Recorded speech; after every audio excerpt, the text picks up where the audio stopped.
I have only one goal, America. One goal and one goal only. It's that every Sunday, for the next week after week, you will click on this on YouTube. You will download this on iTunes. You will allow me into your life, and I will massage your brain with delight and humor and interviewiness. What is up, Internet? It is episode 4 of Sleeping In with Matt Freed. I am here, I am there, I am everywhere. Same line that I used from episode 2. Clearly, I've got the right kind of writers behind this show. When I say the right kind of writers, I mean I'm improvising this whole thing right on the spot. Anyway, folks, welcome to episode 3. We have the one, the only, the talented Chris Gethard. Chris Gethard, star of a little show on Comedy Central called Big Lake. Featured in a funny little film called The Other Guy, starring Mark Wahlberg and Will Ferrell, and also the kind of awkward that you grow to love. Episode 3 of Sleeping In with Matt Freed. Ladies and gentlemen, the one, the only, Mr. Chris Gethard, here, now, enjoy. Thanks for checking out the episode. Talk to you at the end. Bye. We are here with a very special individual right now. He's been a fixture at the Upright Citizens Brigade Theater here in New York City for years. Now, he's the star of his own big-time sitcom on Comedy Central. Ladies and gentlemen, I am pleased to present to you the one, the only, Mr. Chris Gethard. Chris, thank you so much for being here. Thank you for having me. So, Chris, you're on this really great new show called Big Lake. Can you tell us a little bit about it? Sure, it's me and Horatio Sands and Chris Parnell, and it's produced by Adam McKay and Will Ferrell.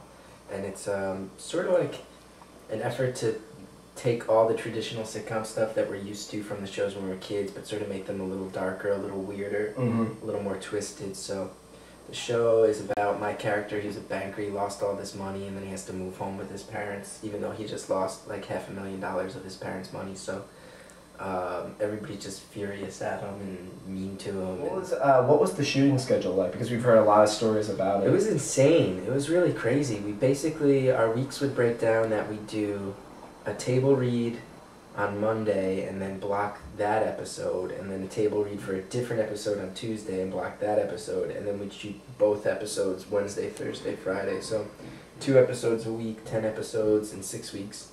It was really like hard. It was really crazy. Generally the shoot days were like 12 to 14 hours, and you know, it was tough because I'm in the main, you know, being in that main role.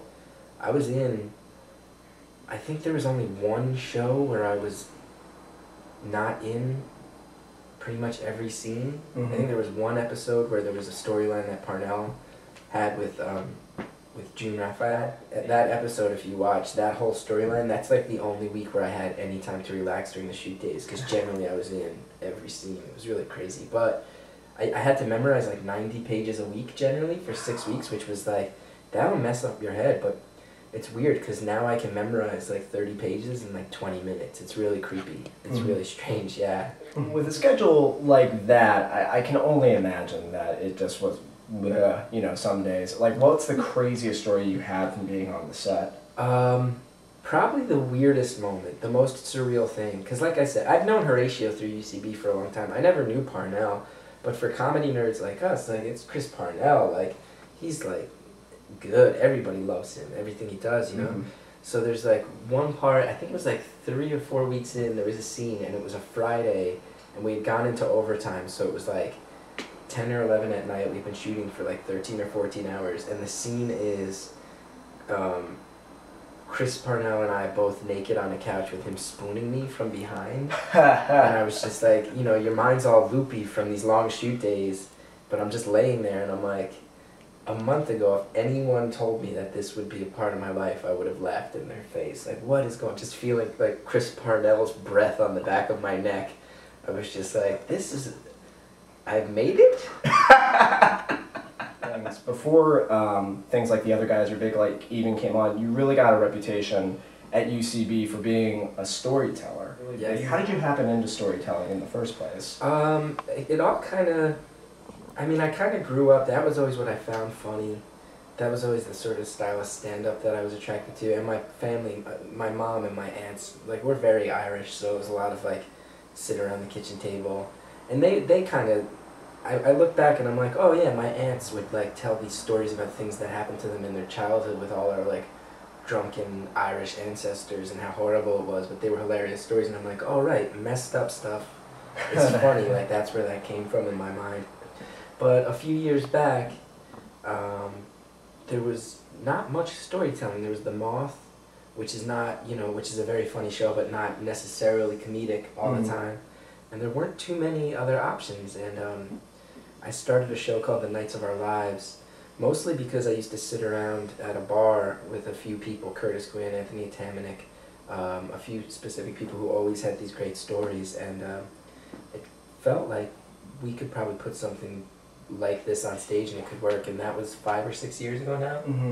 And that really got me my start. You don't make it a secret that you lead a depressed lifestyle. I do, yes. You lead a depressed lifestyle. But something that I think that's really interesting, though, is that by telling these stories, as well as like reaching out through things like your own talk show, the Chris Gethard show at the UCB Theater, is that you really find a way to not only find an audience, but connect with a lot of people who may be going through a similar situation. Yeah. Can you talk a little bit about any experiences you may have had with one or two individuals? Sure. I mean, I think that's fair to say that I have, I'm like blessed to have like a little bit of a following at this point, and it's mostly other sad sacks like me. I don't think anyone of them would be offended if I said that. Sad sacks love me because I'm very open about being a sad sack.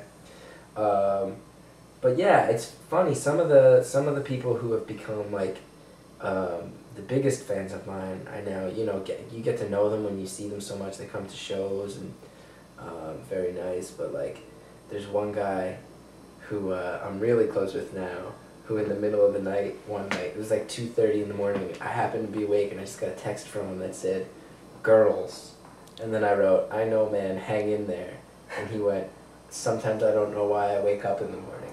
And that was our whole exchange. And I'm like, this is one of my biggest fans, and I'm a comedian, and this is weird. This is really weird. But yeah, but we look out for each other, and I'm happy.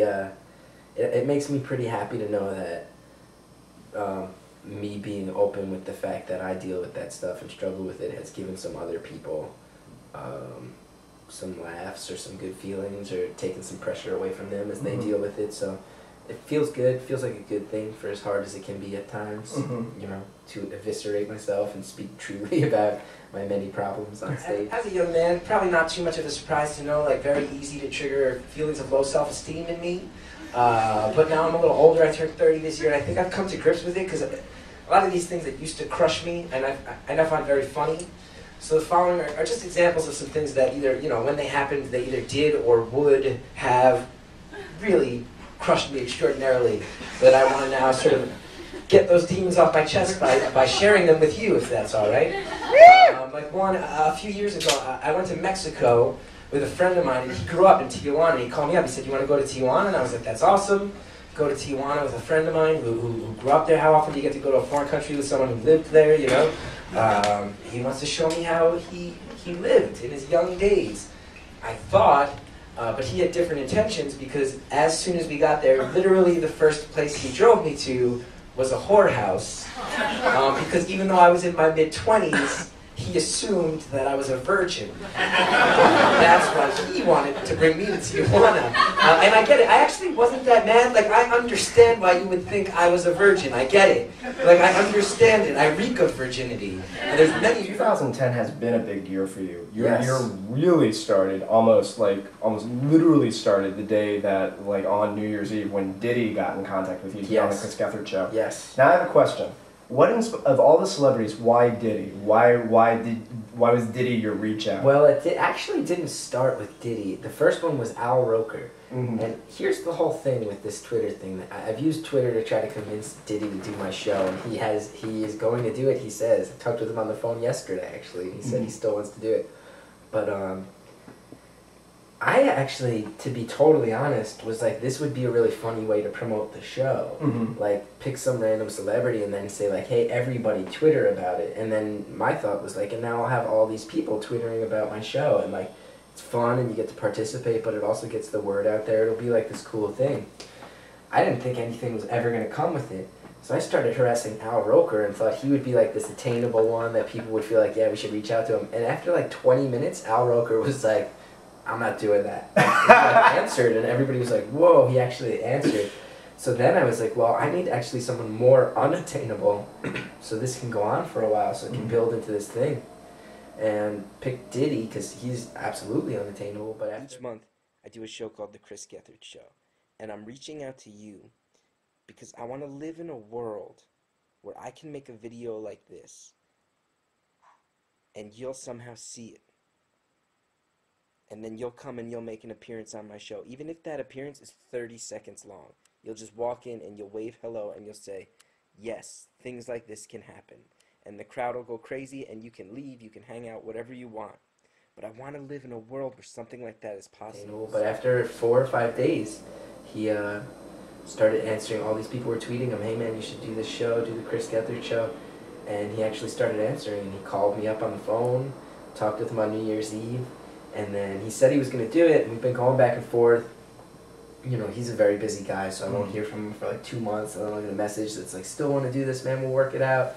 But I talked to him on the phone just yesterday, so I think it's really weird and kind of reflective of how my life works, that the 2 times I've ever spoken to Diddy are on New Year's Eve and 9/11. Those are the 2 days that I've spoken to P. Diddy. I'm like, that's Gethard in a nutshell for you. Well, Chris, thank you so much for being on Sleeping with Matt Freed. No problem. It was a huge honor, sir. Yes. Well, folks, that just about does it for the 3rd episode of Sleeping In with Matt Freed. My producer on this show was Caitlin Brodnick, and we have the staff of Mr. Roman Reimer as well. Very special thanks to both of them. Be sure to follow us on Twitter on @SleepInPodcast. Be sure to find us on the interwebs at www.sleepinpodcast. We're also on Facebook. We're also on iTunes. But if you've been following the show steadily at this point, you know all this at this point. Anyway, folks, be sure to check back once again for our special Halloween episode, or a special Halloween interview. I'm not going to tell you quite who it is, but if you go to the website, you put 2 and 2 together, and you think about who I know and who you know and who maybe we know mutually, you put it together eventually. I'm just going to let this be a little bit of a mind trick like Inception. Anyway, folks, thank you so much for stopping by and checking out the episode or downloading the episode or doing whatever you did to consume this episode this week. I'm Matt Freed. Thanks. Oh, and by the way, I'm flattered, but I've already stolen your apartment. Thanks.